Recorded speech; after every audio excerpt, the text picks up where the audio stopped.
నమస్కారం. ఈరోజు మనం ఒక చాలా ముఖ్యమైన విషయం గురించి మాట్లాడుకోబోతున్నాం. అదేంటంటే మన భూమి భవిష్యత్తు, దాని పట్ల మన బాధ్యత. మనం ఇప్పుడు తీసుకునే నిర్ణయాలు మన తర్వాత రాబోయే తరాలని ఎలా ప్రభావితం చేస్తాయో ఒకసారి చూద్దాం. చూశారుగా, ఈ ఒక్క వాక్యం చాలు మనం ఎంత కీలకమైన సమయంలో ఉన్నామో అర్థం చేసుకోవడానికి. అంటే ఈరోజు మనం ఏం చేస్తామో అదే రేపటి ప్రపంచాన్ని నిర్ణయిస్తుంది. సరే, దీని గురించి ఇంకాస్త లోతుగా తెలుసుకుందాం.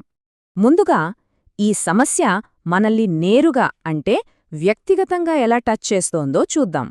మన ఆరోగ్యం, మన బలం, ఈ విషయంలో అసలు ఏం జరుగుతోంది? మనం గమనిస్తే మన పాత తరాల వాళ్లతో అంటే మన తాత ముత్తాతలతో పోలిస్తే ఇప్పటి మన జనరేషన్లో శారీరక బలం బాగా తగ్గుతోందట.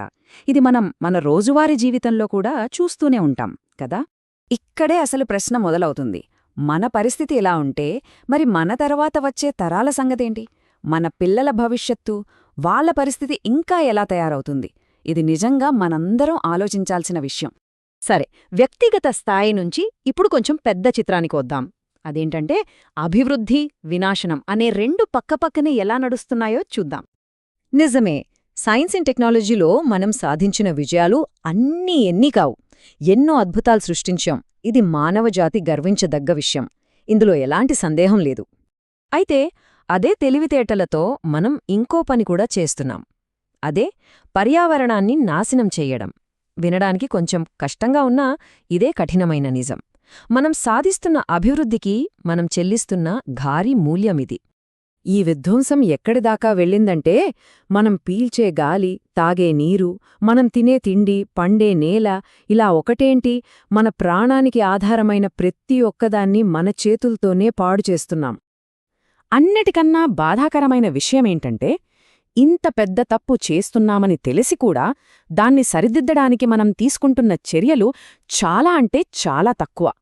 ఈ నిర్లక్ష్యమే ఇంకా పెద్ద ప్రమాదం. సరే, ఇప్పుడు ఈ సమస్య యొక్క అసలు స్వరూపాన్ని, దాని తీవ్రతను అర్థం చేసుకునే ప్రయత్నం చేద్దాం. ఇది ఎంత పెద్ద ప్రమాదమో ఇప్పుడు చూద్దాం. ఈ పోలిక చూడండి, ఎంత స్పష్టంగా ఉందో. ఒక మనిషికి అనారోగ్యమొస్తే ఆ బాధ ఆ మనిషికి, మహా అయితే వాళ్ల కుటుంబానికి మాత్రమే ఉంటుంది. కాని పర్యావరణ సమస్య అలా కాదు.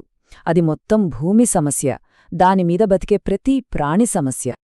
కాబట్టి ఇవన్నీ చూశాక చివరికి మనల్ని మనం వేసుకోవాల్సిన ప్రశ్న ఒకటే: ఈ భూమిని, మన భవిష్యత్ తరాలను కాపాడటానికి ఒక వ్యక్తిగా, ఒక సమాజంగా మన బాధ్యత ఏంటి? దీని గురించి ఆలోచించండి.